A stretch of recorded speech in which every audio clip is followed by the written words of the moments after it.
মই যি স্থানত উপস্থিত আছোঁ এই স্থানডোখৰ বা এই ঠাইখিনি হৈছে সদা ব্যস্ত গুৱাহাটী মহানগৰীৰ গণেশগুৰিৰ গোপাল বৰা হাইস্কুলৰ সমীপত আৰু গুৱাহাটী মহানগৰীৰ এই ঠাইডোখৰক বা এই স্থানখিনিক কোৱা হয় গুৱাহাটীৰ সকলোতকৈ সুৰক্ষিত স্থান।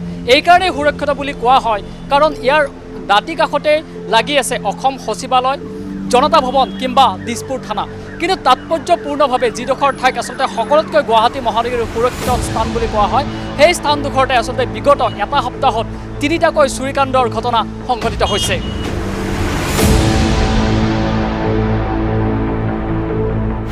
মহানগৰীত এটাৰ পাছত আন এটা চুৰিকাণ্ড। স্মাৰ্ট চোৰৰ চেলেঞ্জ আৰক্ষীক। আৰক্ষীৰ নিৰাপত্তাৰ স্বৰূপ উদুঙাইছে চোৰে। চোৰৰ হটস্পটলৈ পৰিণত হৈছে গুৱাহাটী মহানগৰী। নিশা হ'লেই এতিয়া মহানগৰীৰ অলিয়ে গলিয়ে চোৰে আৰম্ভ কৰে চুৰিকাণ্ড। সান্ধ্য আইনৰ সুযোগ লৈ মহানগৰীৰ কেইবাটাও স্পৰ্শকাতৰ স্থানত চোৰৰ চাফাই অভিযান। বিধানসভাৰ অধিৱেশনৰ বাবে সমগ্ৰ ৰাজধানীত কটকটীয়া নিৰাপত্তা ব্যৱস্থা, কিন্তু তাৰ মাজতেই আকৌ চোৰৰ চাফাই অভিযান। এইবাৰ চুৰিকাণ্ডৰ স্থান গণেশগুৰি। বৃহস্পতিবাৰে নিশা গণেশগুৰিস্থিত চেনিটাৰী হাৰ্ডৱেৰ ষ্ট'ৰ্ছ নামৰ এইখন ব্যৱসায়িক প্ৰতিষ্ঠানৰ পৰা চোৰে লুটি নিয়ে বহু সামগ্ৰী।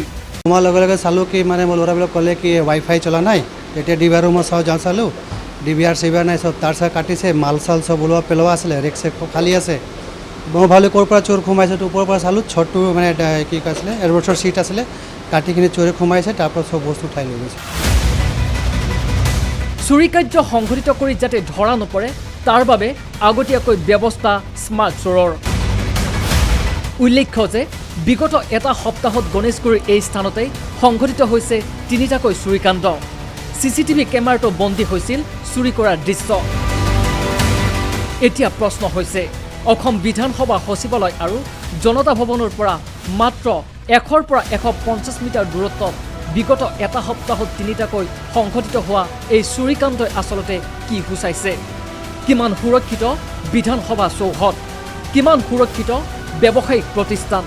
কৰ্তব্যত গাফিলতি কৰিছে নেকি মহানগৰ আৰক্ষীয়ে, যাৰ বাবে সাধাৰণ লোকৰ মাজত এনেধৰণৰ প্ৰশ্নৰ উদয় হৈছে? মানে আজি গণেশগুৰিত মই চাই আছোঁ বহুত দিন পৰা মানে চুৰ বহুত হৈ আছে হা।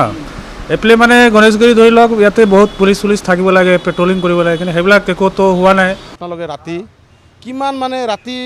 কিমান মানুহ যে ঘূৰি থাকে ফুটপাথত, এইবিলাকক এৰেষ্ট কৰক, আপোনালোকে কি কামত ঘূৰি আছে। ড্ৰাগছ সৰবৰাহকাৰী বা গৰু চোৰক এনকাউণ্টাৰ কৰি বাহবা লোৱা আৰক্ষীয়ে এই স্মাৰ্ট চোৰক কৰায়ত্ব কৰি উচিত শাস্তি বিহিব পাৰিবনে, সেয়া সময়ত দেখা যাব। ভিডিঅ' জাৰ্নেলিষ্ট জোন ৰাজবংশীৰ সৈতে বিজয় কলিতা ৰিপৰ্ট, ND24।